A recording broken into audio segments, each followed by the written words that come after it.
You don't have to be the technically best artist. You have to be the one that grabs hold of somebody's heart or their mind, or your art tells a story, or your art in some way touches them. Hey, Pencil Kings listeners, we are back this week, Judy Clementwall. Judy and I started emailing back and forth during the figure drawing challenge. She was doing the challenge with her son, and if you don't know about this challenge, it's 30 days to have a breakthrough with your figure drawing. I just thought it was cool that they were doing this together. She showed me her Etsy store. She sent me her book. Well, I'm not yet finished the book, but it is very good.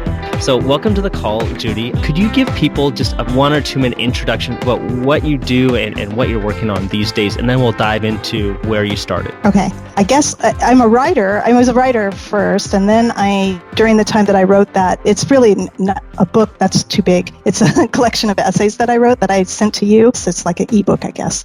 Anyway, during that time, which as you know, because you're reading it, was a really rough time for me, I started to doodle a lot during that time. It was very meditative for me. So I've been calling myself a doodler and a writer.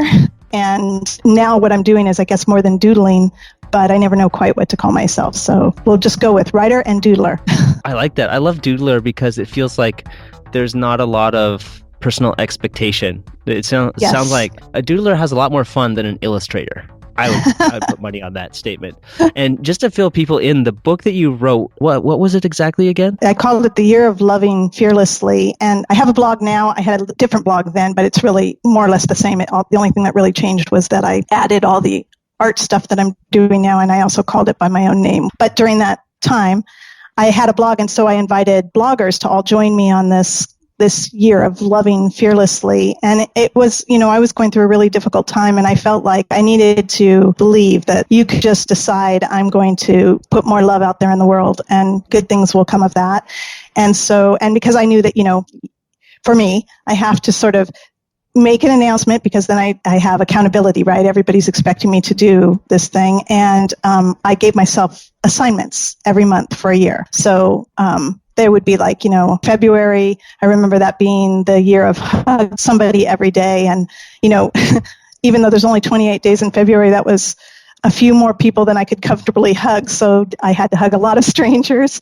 And it was really cool, though. I mean, that forced me to really step out of my comfort zone and explain to these people that I didn't know what was going on. I remember one time I was in a coffee shop, and I told the barista, I asked the barista if I could hug her, and I told her what I was doing. And there was the people that were in line behind me were saying, oh, well, we want hugs too. And pretty soon I was hugging, I think I hugged like 15 people in this coffee shop, and everybody was asking about the project. So there were a lot of times where, I'm sort of shy and an introvert, and where I was just sort of forced out there to talk about it. And the just really universal positive reaction by people to anything that I did that was related to that love project was just life-changing. I really just feel like after that year was over, I looked at everything differently, and I still do. It was a really great thing. So the book that I sent you was the collection of essays that I wrote after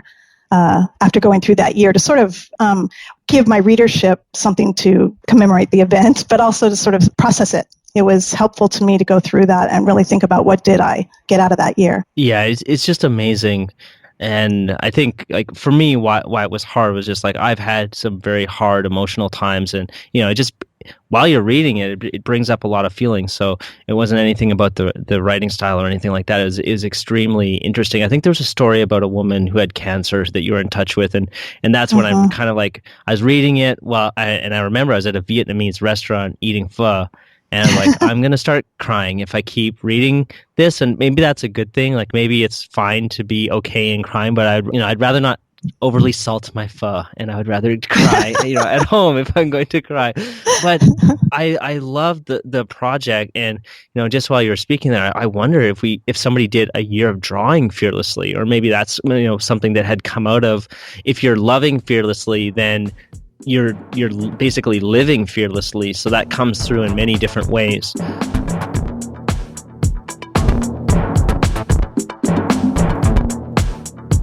I'm interested in the Etsy store and the doodling that you were doing. Would you say that was the start? Did that happen around the same time as this project, or where did that come out of? Well, the doodling was happening actually before I embarked on the project, because the project was sort of to get myself out of that place that I was in. So I was doodling, and I was finding it really just, so meditative. And you're right, there's just no expectation. And because I went to school, I have a creative writing degree. I have a lot of expectations around my writing. So I have a real love-hate relationship with it.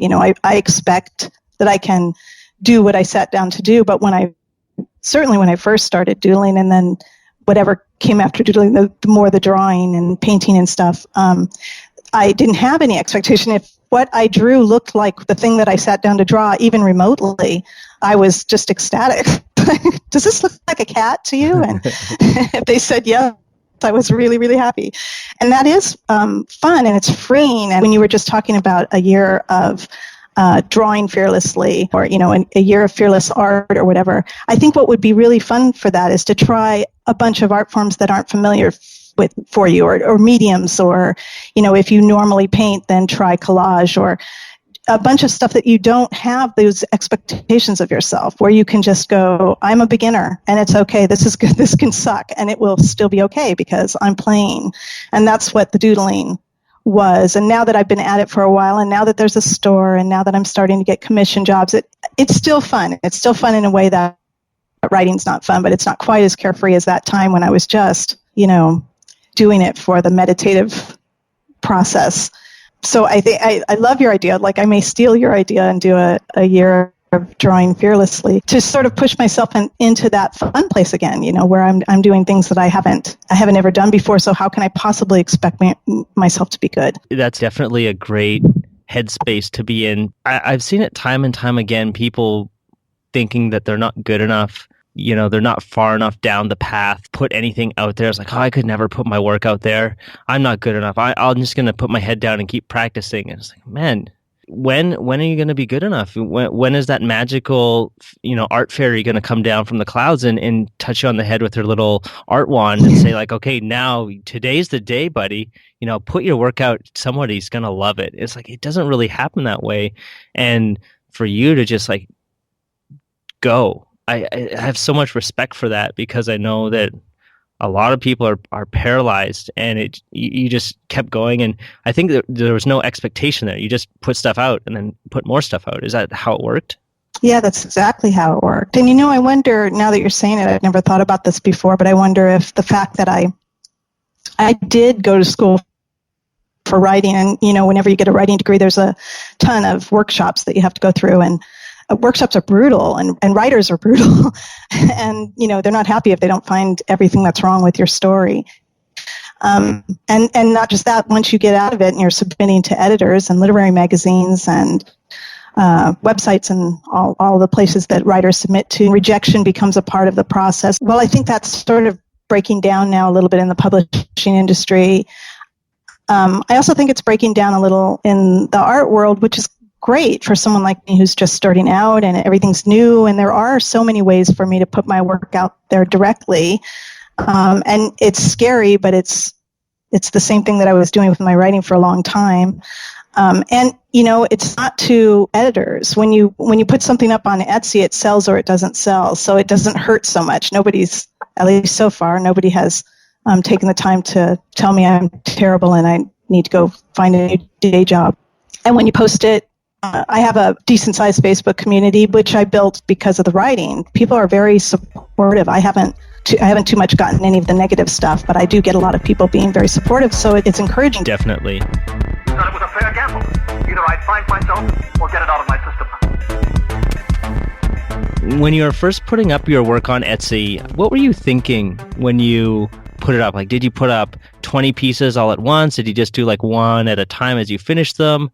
Were people seeing your work on Facebook and then asking you to put work up? But what happened was I was making these little very doodly doodles. I mean, they're slightly more than a stick figure, and then writing these little sayings on them. And I was sending them on postcards to my friends and stuff. And then I started posting them on Facebook, and people were asking me if they were for sale anywhere. And so I thought, well, I'll just set up this Etsy store. It's very easy and it doesn't cost anything, and see if anybody buys them. And so I got, it's not like I'm a great big Etsy store, but people were buying some of the work, which is encouraging. And then I just went from there. So now it's that I put up new stuff as it gets finished or as somebody asks me. I have some galleries on the website, and people can look at the galleries and check and see if those pieces are on the Etsy store, and if they're not, they can request that I put them up. So sometimes I wait until I get requests for things.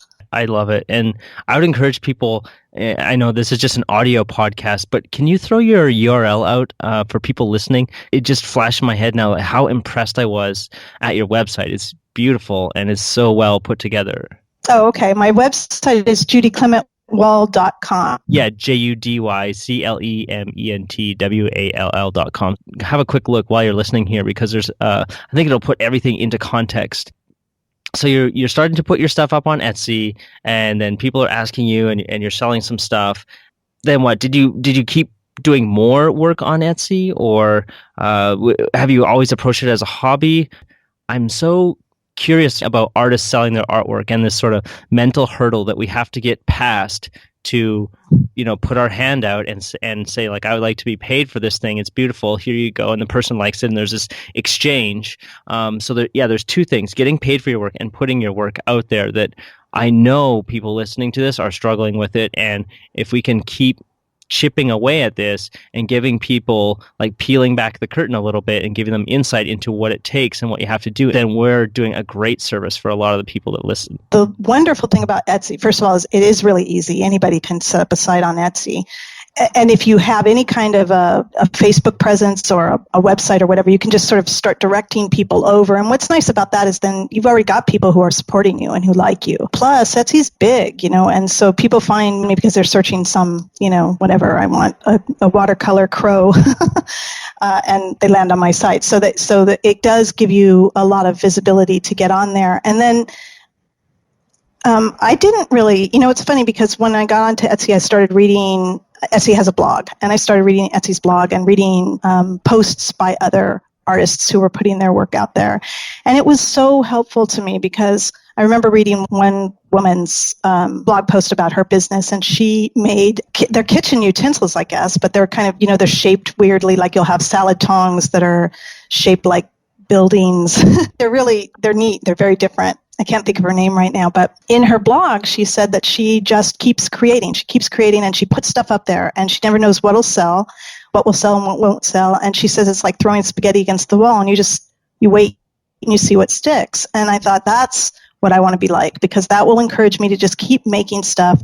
Try not to take anything too personally. I have learned one thing in the year and a half that I've had my Etsy store is that you just can't guess what people are going to like. Things I think are wonderful, no one buys, and things I'm not sure about, people do purchase. So you just can't know. But I love that idea that you're just throwing spaghetti against a wall. You're just seeing what sticks, and you're doing what you love, right? You're just producing piece after piece to put it out there. It's really freeing, and it is kind of scary. And the first few times when something didn't sell were really, really hard for me. But just keep reminding myself of her, and she's got thousands of sales. So it's very encouraging to think that everybody's doing the same thing. Everybody's trying to make a business out of this thing that they absolutely love to do. Well, I think it's just so cool and so exciting. Like, I haven't spent a lot of time on Etsy, and I mostly thought it was for doing crafts, actually. And I think maybe originally it was mostly for crafts, but seeing that people are selling illustration work on there is really, I don't know, it's exciting. I definitely want to try it before the year's out. If nothing else, then just putting something up there and saying, like, yeah, I sold some artwork. That's something that I don't think I've done before, is like sold artwork that I created for myself, or it just came straight out of my head and no one was directing it, and just put it out there. Oh, I think it's great. I think you definitely should. And I think it's one of those examples where the old way of doing things isn't the only way anymore, that you can get right to the people who will be really, really into your work. And especially somebody like you, because you've already got such a huge online presence that you'll be able to, just mention that you have an Etsy store and things will happen. But even if you don't have that, you can start to build that. And really, I've found that a lot of people find me through Facebook. I'm meeting with somebody this week on Friday to talk about doing some custom work for her business. She has a local business, but she said in her email, and I'm going to ask her more about that when I see her, but that she found me on Facebook, and I don't recognize her name, so she isn't somebody that I I already knew. Once you establish your store and then you start mentioning it, and I put artwork up all the time on Facebook and on Twitter and on my own site and on Etsy, because I just feel like the more it's out there, the people who respond to me well are going to find me, because they're going to just find the artwork in every place that will let me post. Oh, definitely. Part of the secret that's not yet out on Facebook, you already have an audience. Like I know my mom and my dad and my brother and my friends, they will support me if I just started posting up drawings that I'm doing. Yeah. People will start to like them. They will start to talk. They'll tell other people, and if they know that I friend anyone that friends me, then they'll send people my way. So that's one part of the secret, and then the other secret is that you are good enough, and there are people that will resonate with what you draw and what you create and your voice and where you come from. But if you don't put that out into the wild, if you don't, document that, tell people about it, and produce things, then nobody's gonna ever know about you. And exactly. Yeah, it's so amazing, because I'll look online and I'll see, you'll be on DeviantArt or something, and you'll see some artwork that maybe it doesn't sit well with you, and you're just like, oh, it doesn't look that great, and you'll see all these positive comments, and you're like, man, well, it's not my cup of tea, but it's somebody's cup of tea, clearly. And there's examples of this all over the place, and it's within all of us as well, that we can put stuff out that you might not think it's the greatest work that you could do, and it might not be, but it will resonate with people, and that's really, really cool.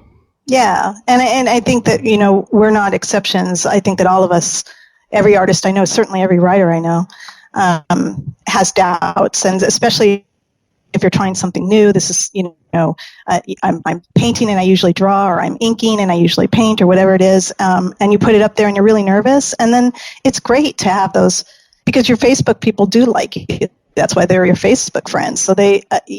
I've never had anyone say anything that wasn't supportive, and then that gives you courage to try the next thing and the next thing and the next thing. And it's, first of all, I think you definitely should do it.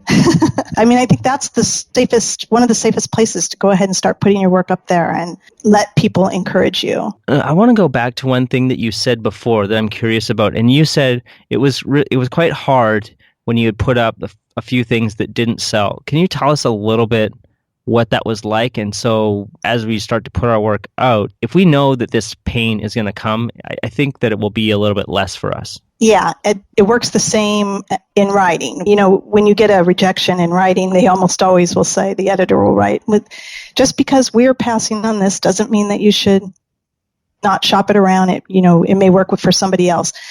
And I think actually that's hugely true. And I think that when you put something out there, one of the things about Etsy that's kind of nice is that you post an item, and it's up for 4 months, and then you have to it's 20 cents to post something, then you have to pay another 20 cents if you want to renew it. So you can put something up and sort of tell yourself, if it doesn't sell in 4 months, then I'll just go ahead and let it expire, and if it does sell, then I'll renew it. And sometimes I've had things up there, and we're in the week of decision time. We're in the week where Etsy's telling me if I'm going to renew it, I need to, and suddenly it'll sell. So what you have to trust is that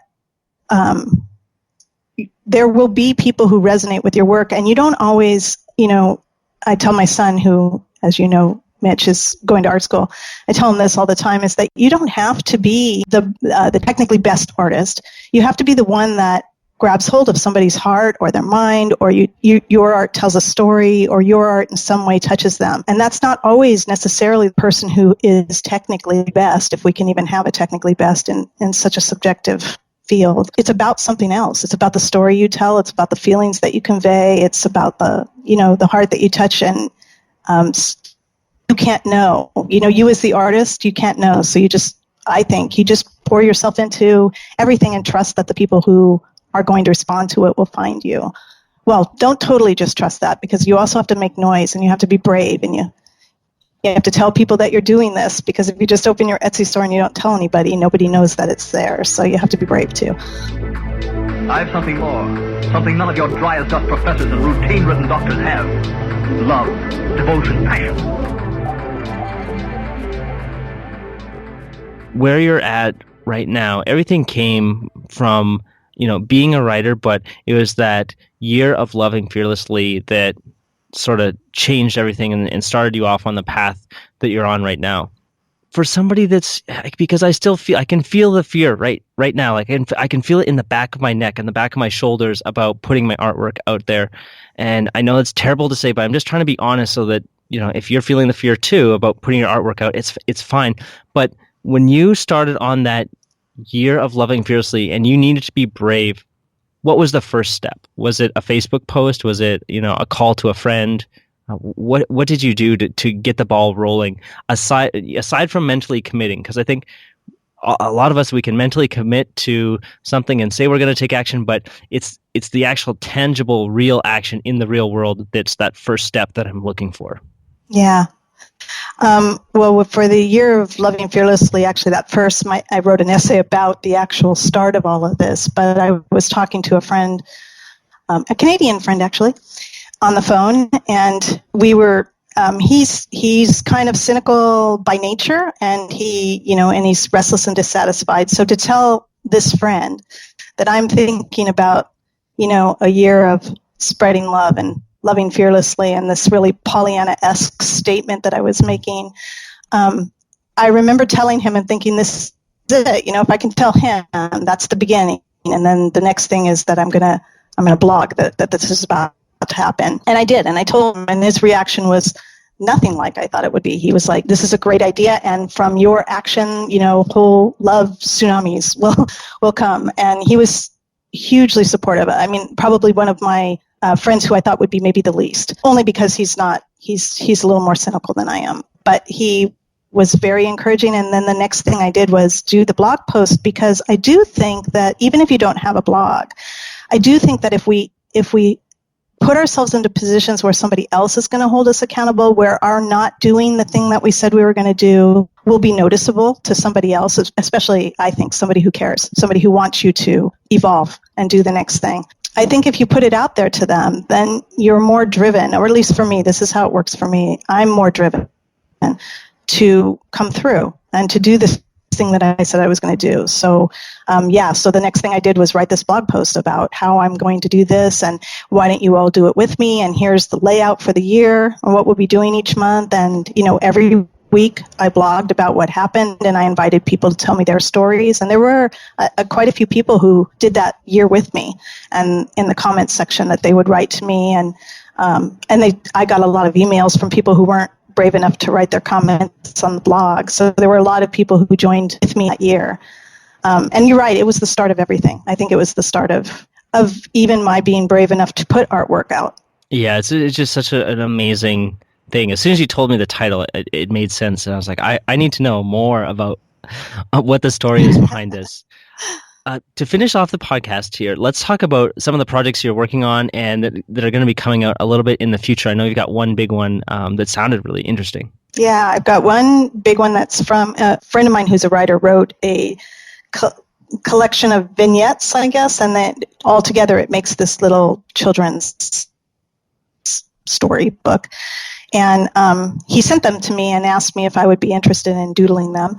And I said, absolutely. And so it's actually I'm actually doing watercolor illustrations for him, because that's what seemed to fit. But it's, I don't know when he's going to release. He's waiting on me. I mean, his part's all done, and I have quite a few more illustrations to do for it. But that's certainly the biggest project I've ever taken on. And I have now, after a year and a half, I've done some commissioned artwork, and I've done some illustrations for people for their work. And this one is the most illustrator-y. Like, I feel, I'm working with his words and drawing and painting for him, and in service of this story. And it's really fun, actually. I would love to get more work like this, assuming that I can. Each time I sit down, and it's like, can I draw this? And it's always a delight when it looks like what I sat down to draw. Awesome. I love it. So, Judy, where's the best place that people can find you online? My website is probably the easiest, and from there you can get to my Facebook and my Twitter, but I'm on Facebook, and most of my stuff on Facebook I post as public, so you don't even have to send me a friend request, but you feel free. Almost everything that I post is public anyway. Then I'm also on Twitter J. Clement Wall on Twitter. All right. So the website is Judy Clement Wall, JudyClementWall.com.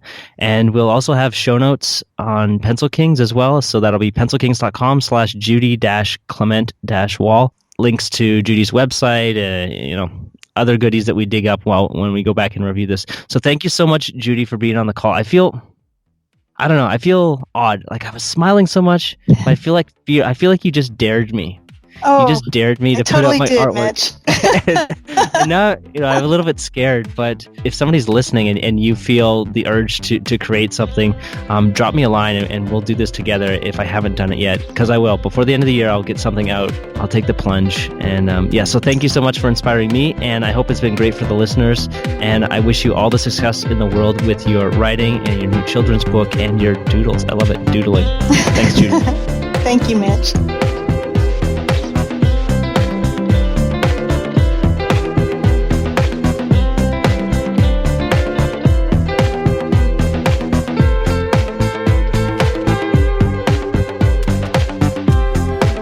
That's it for this episode. We'll be back next week with another fantastic interview with another successful artist. I'll see you there.